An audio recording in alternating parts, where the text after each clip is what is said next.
Today, I'm going to be covering 7 unbreakable rules of YouTube growth. These are the things that you need to be doing if you want to grow consistently and have a sustainable YouTube channel. If you don't follow these rules, your channel will struggle. It'll be unpredictable growth based on luck. It'll stagnate, and none of that will help you grow your Twitch channel either. Let's get into it. Hey, I'm Eljay with StreamScheme.com. I'm also a variety streamer over at twitch.tv/LJM_. There is a link in the description to that, as well as to StreamScheme.com, a place with over 700 guides now for all things streaming and content creation. Seriously, we have guides on everything over there. Today, as I said, I'm going to be covering some of the most important rules to YouTube growth, some of the rules I get asked about constantly as well. And I know what you're thinking. Eljay, you're a streaming guides channel. Why are you doing YouTube?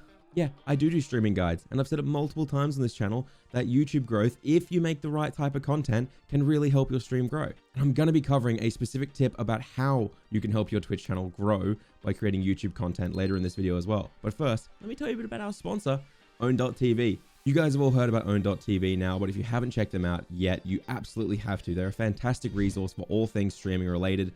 And honestly, I've been helping so many people lately set up their Twitch alerts for when someone follows or subscribes or donates. And I got to throw it out there. If you're a beginner, I really recommend just grabbing one of their one-click install alert packs, because it is so much easier to get up and running using those. And then you can work on building your own later rather than having to start it all from scratch. There is a link in the description to go check out Own now. So if you want to support us guys, go and support them, because without them, we couldn't make videos like this. There are also time codes down there in the description. So if you want to, feel free to skip ahead to the end of this video and just pretend you watched it. Straight out of the gate, the first tip, you need to pick a niche or a single topic to focus on. If you want to actually grow on YouTube, then you need to pick a topic that you care about, that others care about, and is actually being searched for or actively sought out by viewers. And then you need to make valuable content about it. I cover how to research and pick topics in my last video and my video before that about YouTube growth as well. They're linked in the description. But one of the things I didn't mention in those videos is that picking a niche or a topic isn't just to be relevant to the YouTube algorithm or anything like that. It's actually to have a sustainable YouTube channel. If you make 20 videos all about World of Warcraft raiding guides, and then you drop a 21st video and it's all about how Princess Peach is actively cheating on Mario with Bowser, and she just likes the risk of getting caught, which is why she doesn't end things with him, then your viewers are going to be like, what? Even if it is a good video and it's totally true. Comment down below what niche or topic you're going to focus on. The more niche, the better often, and I will even reply with some video ideas that can help you get started. So keep your content consistently in your niche. It's fine to want to experiment, but try and experiment inside your topic and your niche. If you go too far out there, your subscribers won't even click or even care about the video. I still make this mistake sometimes. You even see giant creators make this mistake, but it isn't the worst mistake that any of us make. In fact, that is going to be covered later in the video.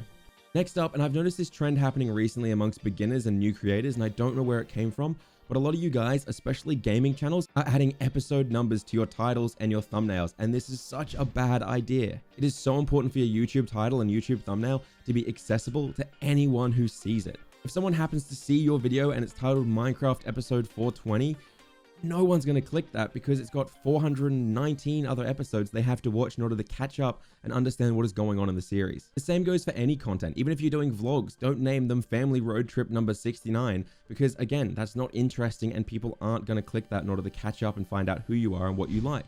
You need to name it something like, I ended up kissing my own brother. Well, you know what they say, like father, like son. That's way better.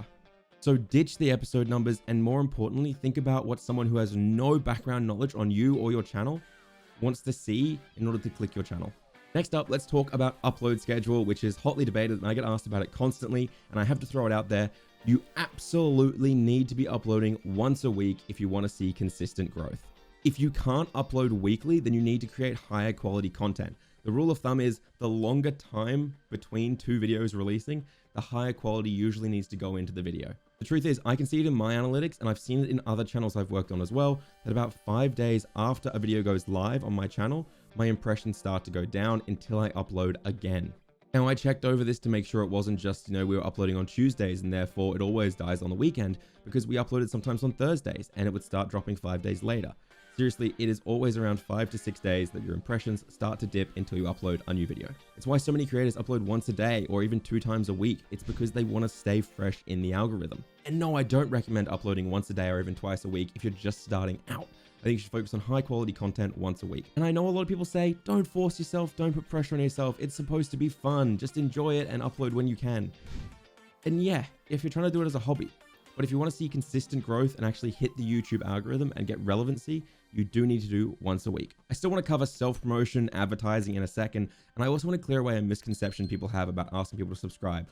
But before I get into that, I want to throw it out there. If this video helps you out at all, I really consider checking out the description. There is a link to another video about how to start a gaming channel, as well as another video about how I do all of my YouTube SEO and how I create my descriptions, titles, everything. Seriously, check those out, and if they help you, consider subscribing to the channel.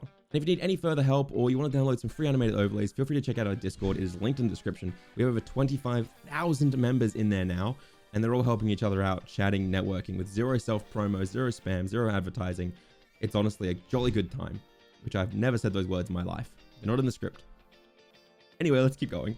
Let's talk about self-promotion, the dreaded act that gets you banned from the Stream Scheme Discord and a lot of other creator Discords, because really it is just spam. If you are creating high quality, valuable videos that are going to help people, then there are places where you're going to be able to self-promote and advertise without getting in trouble. If you take your video, say World of Warcraft raiding, and you find communities that are interested in that topic and have high relevancy to that topic, who allow self-promotion, so check their rules, don't get banned from these places, don't spam, then posting in those locations can go a long way to foster your early community. And that is so powerful to get ahead of the search results. These could be subreddits, Twitter threads, even just Discord communities. Check it out, try find these places where people are actually interested in your content. I've never promoted a single video from this channel outside of my own social platforms, because my concept is, if I make high quality, valuable videos that appeal to the search terms, then you guys are probably going to share it yourselves. And that's not self-promotion then. If you do create high quality, valuable videos and you do share them around and start getting some early viewers, make sure you treat them as a community and not just as a quick view. The early adopters policy essentially means that the people who adopt your content early on, the people who start watching you before anyone else does, are the most valuable and most important. Those are the people who welcome others in. Those are the people who show you have value. Don't treat them like viewers, they will leave straight away. The next step is one of the most important parts of this entire process of growing a YouTube channel. Call to actions. Every single video you need to mention, hey, you can subscribe, or hey, you can check out my Twitch, or do some sort of call to action. Why do you do this? Well, it's proven that this works. It does boost people subscribing as long as you do it in a non-intrusive way. I know you're doubting me right now because every time I talk about call to actions and asking people to follow or asking people to subscribe, I usually get 1 or 2 comments from people saying, Eljay, every time someone tells me to subscribe, I say, no, I'm not gonna do it, and I don't subscribe under principle. And okay, but you're not the majority, that means. The majority of people are proven to subscribe or follow if they're reminded to in a non-intrusive way. I'm gonna repeat those words, non-intrusive way. But there's actually a more important reason why you should add call to actions to every single video. And that's because you don't know when or where or which video you produce is going to blow up. I've seen creators who make a video and it blows up and gets 500 to even 1 million views. But because they're new, they haven't done a single call to action. They haven't asked anyone to subscribe or like or even check out their Twitch or anything like that. And that means despite getting hundreds of thousands of views, very few of them convert into a subscriber or very few of them convert into a Twitch viewer. And it leaves them kind of back where they started. At first, you won't see much growth with these call to actions, but after 20 to 30 videos and some YouTube relevancy and some browser suggested traffic, you'll actually start seeing pretty consistent growth. As long as you actually create high quality content and put effort in, of course. It's the rule of thumb. Everything here works if you make high quality content. I can't decide if this tip or the next tip is the biggest mistake or more detrimental to a small YouTuber trying to grow. So let me know in the comments which of these two you also think was more valuable. If you want to grow on YouTube, then having a clickable thumbnail and a clickable title, like I mentioned earlier, is crucial. But what's far more important is engagement and retention rate. That is king. I've mentioned previously how important retention rate is because obviously the longer a video is, the more you stay on the platform and the more ads you're served by YouTube, aka making YouTube more money. So why do you think YouTube is trying to create 10-minute plus videos? It's because they get mid-rolls, meaning they get more revenue, and so does YouTube if they meet that length. Actually, it's only 8 minutes now, so the people who comment, Eljay, stop making 10-minute plus videos, you're getting ad revenue, blah. Dude, I just talk too much. I don't care how long the video is. If you have 2 videos, they both get 100 views each. They both have 50% retention rate, but one of them is 10 minutes and one of them is 20 minutes. Which one do you think YouTube is going to show in the algorithm? By this logic, the 20-minute video has 1,000 minutes of watch time already in the algorithm. But the other video that's only 10 minutes long only has 500 minutes of watch time in the algorithm. So if two videos have the same retention rate, it's more likely to push the one that creates more watch time. And I know I'm gonna get people asking, no, I don't recommend making 10-minute to 20-minute long videos just for the sake of it. Create videos that are valuable, to the point, and don't mess around. If you create long videos and they have bad retention rate just for the sake of creating long videos, that's not gonna help. If you want to increase your retention rate, I recommend using hooks and loops. For example, at the start of every single video, you have about 5 to 15 seconds to engage someone to watch the entire video, or at least watch for another few minutes. Which is why I start most of my videos with, this is exactly why I'm doing X and why you need to as well. Or some crazy statement that I need to prove later on. Because it keeps people watching, it keeps people hooked. You can also loop people by saying, I'm going to cover X in a second, but first. That'll also keep people watching. And yeah, I know by telling you guys this, you're going to look back at this video and every other video on this channel and go, damn, he really is just creating loop after loop after loop constantly. It is time for the biggest mistake potentially. You let me know in the comments that every new creator and probably every creator on YouTube makes at some point. And that is not being patient enough. It takes time to build up relevancy on YouTube. Relevancy being that YouTube goes, oh, this channel is about this topic. I'll share it to people who are interested in that topic. Not every video is going to blow up and get thousands and thousands of views. And just because a video doesn't blow up straight away doesn't mean it won't later. One of my best videos on this channel got like 500 views for about 3 months and then decided to blow up. You need to put your head down and just keep creating valuable content and appealing to people's interests and intent.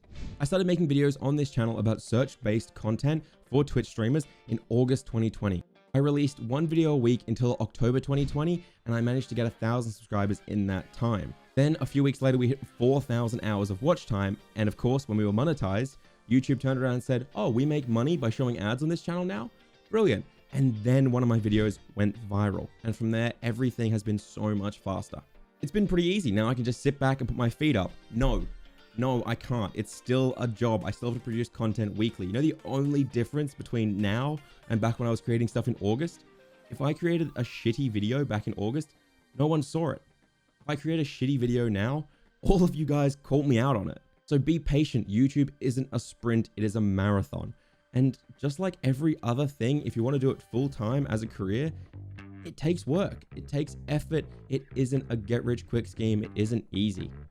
Hope these have helped you out, guys. Don't forget to check out the other YouTube growth tips, and I'll see you later.